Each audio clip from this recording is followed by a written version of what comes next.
If you're a political junkie, you need to see what went down on Downing Street today. The air was thick with anticipation as journalists, camera crews, and political analysts gathered outside the iconic black door of number 10, all waiting for what would become one of the most dramatic days in recent British political memory.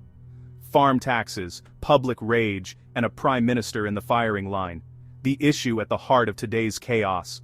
A controversial set of new farm tax policies that have sent shockwaves through rural communities across the country. Farmers, already struggling with rising costs and unpredictable weather, say these new taxes could be the final straw. This isn't your average press conference. It's December 8th, and Downing Street is an absolute madhouse. The usually orderly street is now a battleground, with police forming a tense barrier between protesters and the government's front door. The sound of chanting and shouting fills the air, drowning out the usual hum of London traffic. Keir Starmer faces a wall of furious farmers and protesters, their chants, "Resign, resign," ringing down Whitehall. The crowd is a sea of placards, many hand-painted with slogans like, "Save our farms," and "No more tax hikes."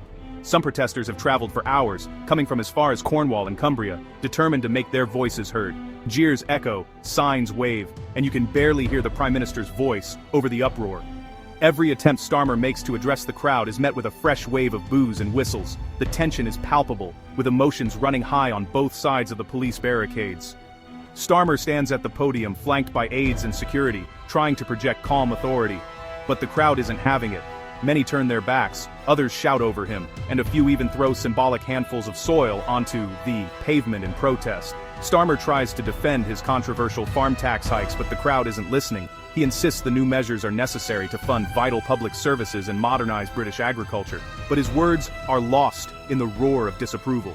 The farmers, many of whom have seen their profits squeezed year after year, feel betrayed by a government they once hoped would support them.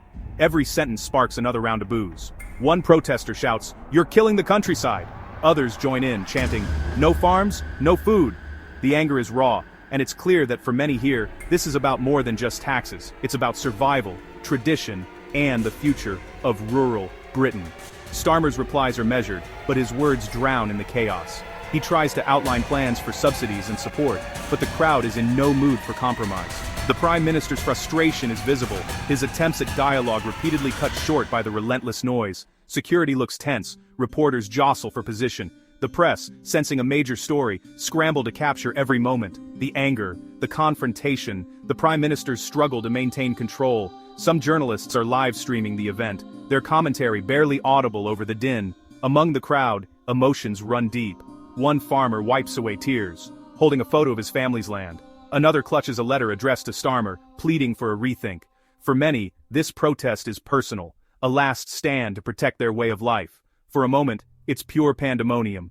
Brit Alert calls it a vicious clash that exposes how fragile Starmer's grip really is.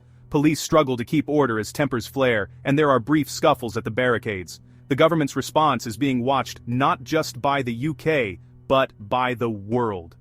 Social media explodes with footage from the scene. Hashtags like gnawing farm tax fury and Downing Street protest trend nationwide. Politicians from all parties weigh in, some calling for calm, others demanding immediate policy reversals. Love him or loathe him tonight, Downing Street belongs to the crowd. As darkness falls, the protest shows no sign of ending. The message is clear. The people are watching, and they will not be ignored. For Keir Starmer, this is more than a political crisis. It's a defining moment that could shape his legacy for years to come.